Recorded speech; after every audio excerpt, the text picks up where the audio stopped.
This evening, what I'd like to do is deal with the first article dealing with Laramie that brought Laramie, Wyoming to the spotlight across the nation. Before we get to that article, what I would like you to do is I'd like you to get a little bit of information about the town so you understand what the town looks like, what the breakup of the town population is, and how the town compares to Merrick, where you guys live. Laramie, Wyoming is actually a lot larger than Merrick. You're dealing with a city that is 17.4 miles. The difference, however, is that what you're going to be dealing with is a much smaller population. In fact, in that 17 miles, what you deal with is 1,737 people per square mile. In Merrick, what you're dealing with is 6,690 per square mile. And the entire town is only a total of 1.8 square miles. When you're dealing with Laramie, you're dealing with a whole different situation in that you're dealing with, a town that's going to be you're dealing with a town that's over 17 miles, almost 18 miles in size. And the population there is going to be a lot smaller. It's actually only 1,737 people per square mile. So if you think about it, you're dealing with a town that's 17 times the size of New York. And in Laramie, Wyoming, you would have less than 1/6 of the number of people.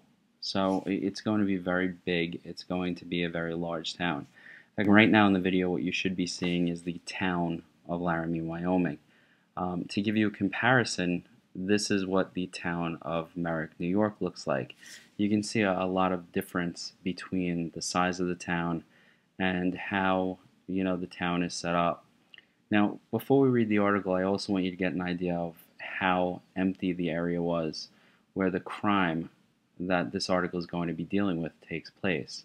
So right about now on your screen, you should be getting a picture of the crossroads where Matthew Shepard, the man that this article talks about, was actually assaulted and left to die. What I'm going to start right now, man beaten and left for dead, 2 are charged. And the date of the article is October 10th, 1998 by James Brooke. Now, the copyright for this article still does belong to James Brooke, and it was originally published in the New York Times, so they still hold the copyright there. And I'm just going to go straight through the article now. You want to look for a couple of things within the article itself as you're dealing with reading it. First thing, you want to be able to come across 5 facts that the article conveys to you. The other thing is, you want to really be able to determine, are there any biases within this article? You've got to explain your opinion. You can't just say, no, there are no biases. If there's no bias, you need to explain what that means, why there's no bias. If there is a bias, you need to give me a specific example as well from the text that supports your idea that there is bias. And you have a copy of the text and you have a copy of these questions hopefully in front of you right now. And last, how do you think people reacted to the article? And make sure that you explain that answer to the best of your ability. With that, let me start the article. Again, the title of this is Gay Men Beaten and Left for Dead, 2 were charged, October 10th, 1998, by James Brooke. Laramie, Wyoming, October 9th.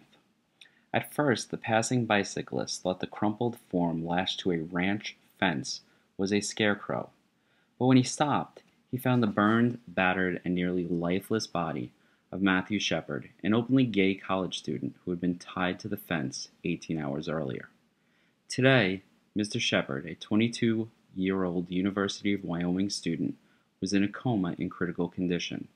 At the Albany County Courthouse here, Russell A. Henderson, 21, and Aaron J. McKinney, 22, were arraigned on charges of kidnapping, aggravated robbery, and attempted first-degree murder. 2 women described as friends of the men, Kristen Leanne Price, 18, and Chastity Vera Paisley, 20, have been charged as accessory after the fact to attempted first-degree murder. Mr. Shepard's friends said he did not know his alleged tormentors. The Laramie police said primary motivation was robbery, although court papers filed today indicate that Mr. Shepard's homosexuality may have been a factor. Mr. Shepard's friends called the attack a hate crime. Quote, "He was very open about his sexuality," said Tina LeBray, an anthropology student here, said of her friend. Quote, "I admire him for that because it is very courageous to be yourself, even when others disagree." A few hours before he was beaten, Mr. Shepard, who is 5 feet 2 inches tall, had attended a meeting of the Lesbian, Gay, Bisexual, Transgender Association, said Walter T. Bolden, a friend of Mr. Shepard. He was sitting at the bar having a beer when 2 men came up and talked to him. Mr. Bolden, a 46-year-old university lecturer of social work here, said today between tears, quote, "He indicated he was gay, and they said they were gay too. Now he's in a coma," continued Mr. Bolden, who visited his friend at a hospital in Fort Collins, Colorado on Thursday. "I don't think anybody expects him to pull through." Mr. Shepard, who speaks Arabic and German, studied at a boarding school in Switzerland before returning to the United States to attend the University of Wyoming, the alma mater of his father, an oil rig safety inspector in Saudi Arabia. He was born in Casper, the capital of Wyoming's oil belt, and spent much of his youth there. 6 weeks after returning to Wyoming and enrolling as a freshman here, Mr. Shepard became depressed, said Miss LeBray and her husband Philip. Accustomed to life in Europe and Denver, Mr. Shepard, a foreign language student who wanted to become a diplomat, found himself living in this isolated city of 27,000 people. Set in a treeless landscape defined by barbed wire fences, grazing cattle, and a busy freight railroad line, Laramie is a town where pickup trucks outnumber sport utility vehicles, where fall entertainment revolves around this Saturday's homecoming football game and the start of the hunting season in the nearby mountains. Although Wyoming often billed itself as the, quote, equality state legislature has repeatedly voted down hate crime legislation on the ground that it would give homosexuals special rights. Quote, "Wyoming is not really gay-friendly," Marv Johnson, executive director of the Wyoming chapter of the American Civil Liberties Union, said from Cheyenne. Quote, "The best way to characterize that is by a comment a legislator made a few years back, when he likened homosexuals to gay bulls as worthless and should be sent to the packing plant." Mr. Shepard joined the campus gay association at the university within days.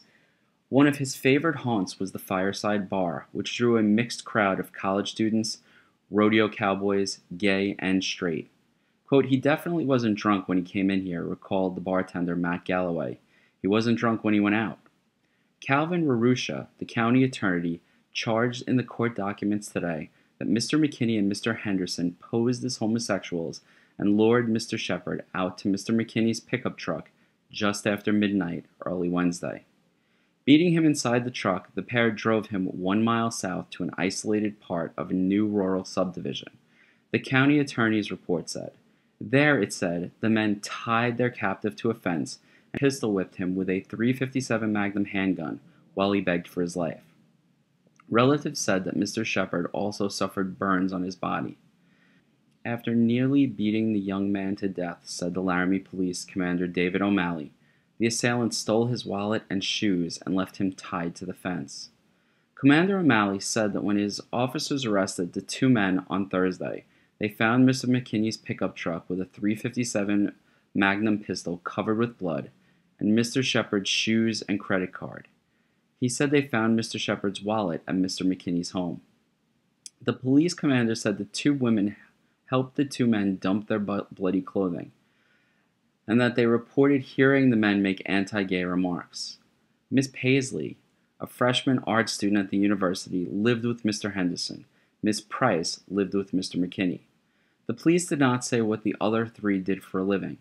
Today, friends and Laramie residents struggle to understand the incident. Mr. Shepard said some may have felt a false sense of confidence because the local gay association completed plans on Thursday night for Gay Awareness Week 1998.